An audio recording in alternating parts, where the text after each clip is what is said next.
أكبر الله أكبر الله أكبر.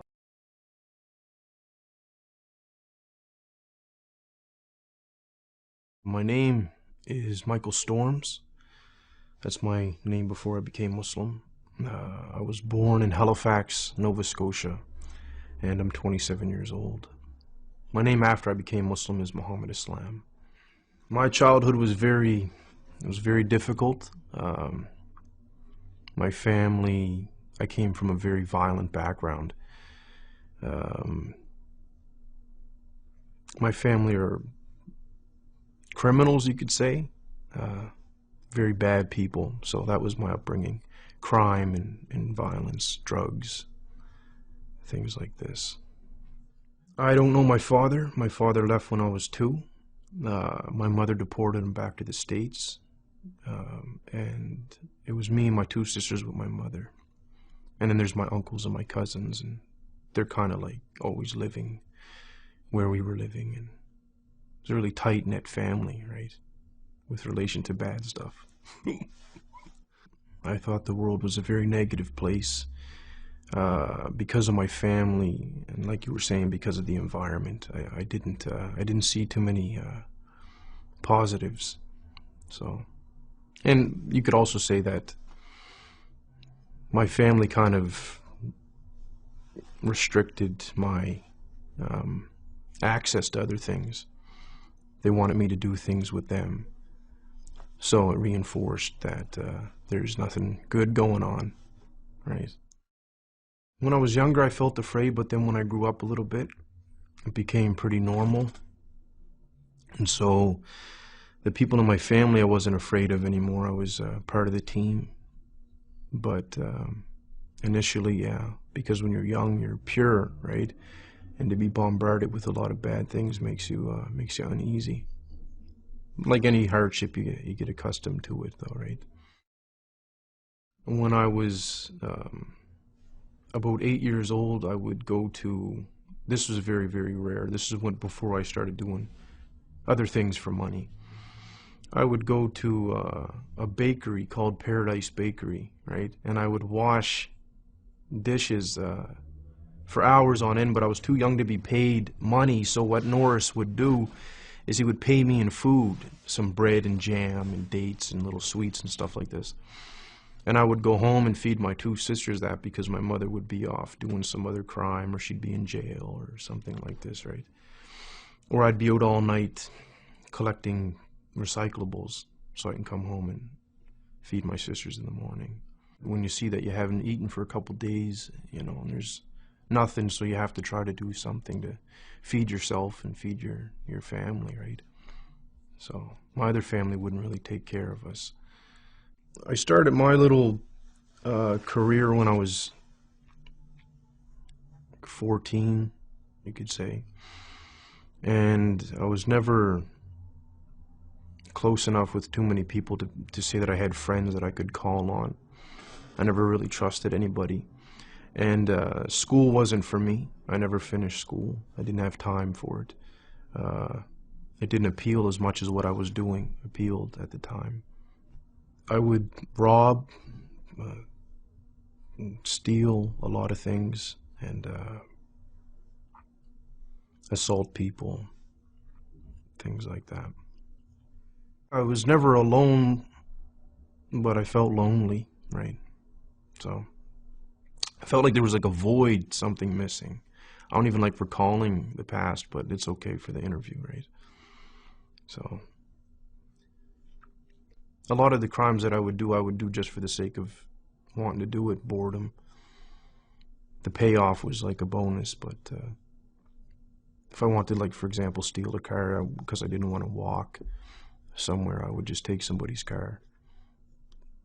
When I was young, I lost all concern for people's feelings and whatnot. The way that I grew up, I felt no one's concerned for my feelings, so if I hurt somebody, I don't care about what they think or feel, or, you know, I didn't care at the time at all.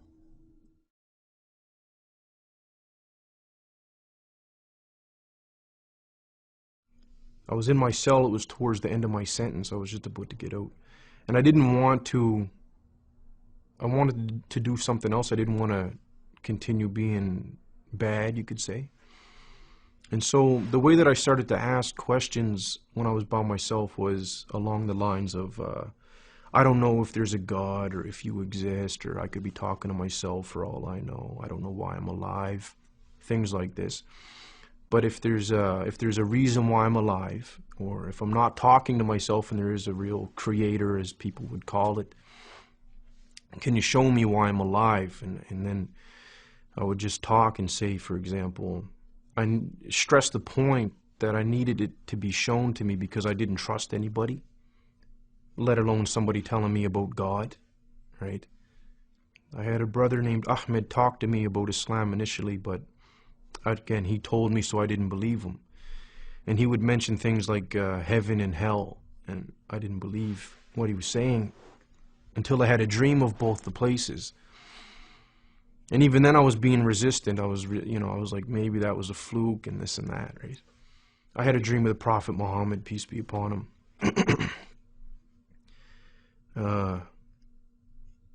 So things happened to me when I was awake and when I was asleep. And a lot of it happened to me in a very small amount of time. As soon as Ahmed started talking to me about Islam, I didn't believe him. Allah already knew that I wouldn't believe him, but that was like Islam, Muhammad, Allah, and it's like whatever. And then these things started happening. And then I recalled what I asked for when I was in jail, for things to happen to me, so I can't deny it, right? It was very, very difficult.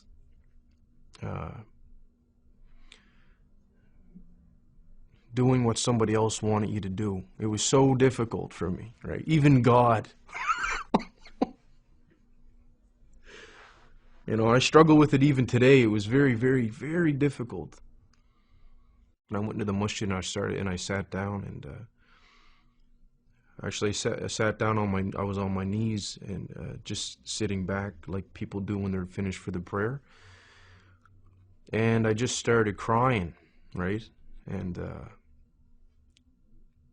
I was crying and crying and crying and crying and crying and drooling. I couldn't control myself, right? So it was like 20 years of betrayal and stress, violence and anger and all these things built up, and then it's like Allah allowed me to just get rid of it all. And I cried for a very, very, very, very, very long time, right? And I mean, I couldn't move, right? I was just crying. And then I remember saying at the end of it, you know, all right, I'll try to do, you know, what you want me to do. I am most pleased that I pray. Yeah, it's important, very, very important. A feeling of safety from Allah and from His punishment, you could say. That's what I get out of it, like a calmness and that I'm all right for right now until the next prayer comes in or until tomorrow. My future, I see it as positive in the dunya because it's going to be controlled and very simple, and that's why, you know, that's my positive future here. Very simple lifestyle, that's positive.